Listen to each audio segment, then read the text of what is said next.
হাওড়া শাখাতেও বাতিল করা হলো ট্রেনের লাইন সিগন্যাল ও ওভারহেড তারের কাজের জের তার জন্য একাধিক ট্রেন বাতিল করা হয়েছে। হাওড়া ব্যান্ডেল হাওড়া বর্ধমান শাখায় বাতিল করা হয়েছে ট্রেন। এই মুহূর্তে সরাসরি চলে যাব আমাদের প্রতিনিধি রক্তিমার কাছে। রক্তিমা, কি পরিবেশ, কি জানাচ্ছ?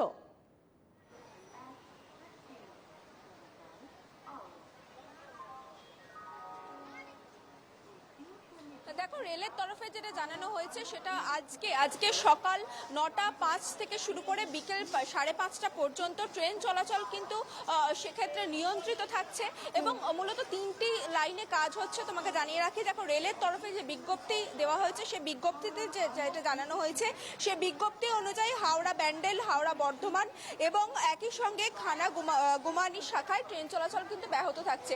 সেক্ষেত্রে একাধিক জায়গায় কিন্তু ট্রেন বাতিল করা হয়েছে এবং বেশ কিছু ট্রেনের সময় পরিবর্তন করা হয়েছে। দেখো, যে ট্রেনগুলি বাতিল করা হয়েছে সেগুলি তোমাকে একটু জানিয়ে রাখি। হাওড়া ডিভিশন থেকে যেগুলি ছাড়বে এবং যেগুলি হাওড়াতে আসবে এই ধরনের একাধিক ট্রেন বাতিল রয়েছে। যেমন ব্যান্ডেল থেকে 3টি ট্রেন বাতিল রয়েছে, কাটোয়া থেকে 1টি ট্রেন, অন্যদিকে হাওড়া থেকে 3টি ট্রেন, তারকেশ্বর থেকে 1টি ট্রেন বাতিল হয়েছে। অন্যদিকে দেখো, সময় পরিবর্তন হয়েছে বেশ কিছু ট্রেনের। সেক্ষেত্রে তোমাকে জানিয়ে রাখি, আজিমগঞ্জ হাওড়া স্পেশাল তা ছাড়ার কথা ছিল আজকে হাওড়া থেকে 4:40 এই ট্রেন ছাড়বে বিকেল 5:20। অন্যদিকে দেখো, হাওড়া থেকে বেশ কিছু ট্রেনের মধ্যে যে গুরুত্বপূর্ণ একটি যেটা ট্রেন তোমাকে জানিয়ে রাখি সেটা হচ্ছে হাওড়া জামালপুর কবিগুরু এক্সপ্রেস। এই ট্রেনটি প্রায় 20 মিনিট লেটে চলছে এবং অন্যান্য দীঘা যাওয়ার ট্রেন হাওড়া থেকে দীঘা যাবে এবং দীঘা থেকে হাওড়া আসবে, এই দুটি ট্রেনের ক্ষেত্রে কিন্তু টাইম পরিবর্তন করা হয়েছে এবং সেক্ষেত্রে অনেকক্ষণ ধরে কিন্তু যাত্রীদের অপেক্ষা করতে হবে।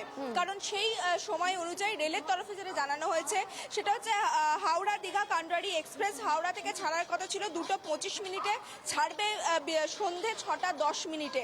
অন্যদিকে দেখো, দীঘা থেকে হাওড়া আসার কথা ছিল এই একই এক্সপ্রেসের, সেক্ষেত্রে দীঘা থেকে ট্রেনটি ছাড়ার কথা ছিল 6:25। সেই ট্রেনের টাইম কিন্তু পিছিয়ে গেছে, সেই ট্রেনটি ছাড়ছে 10:10।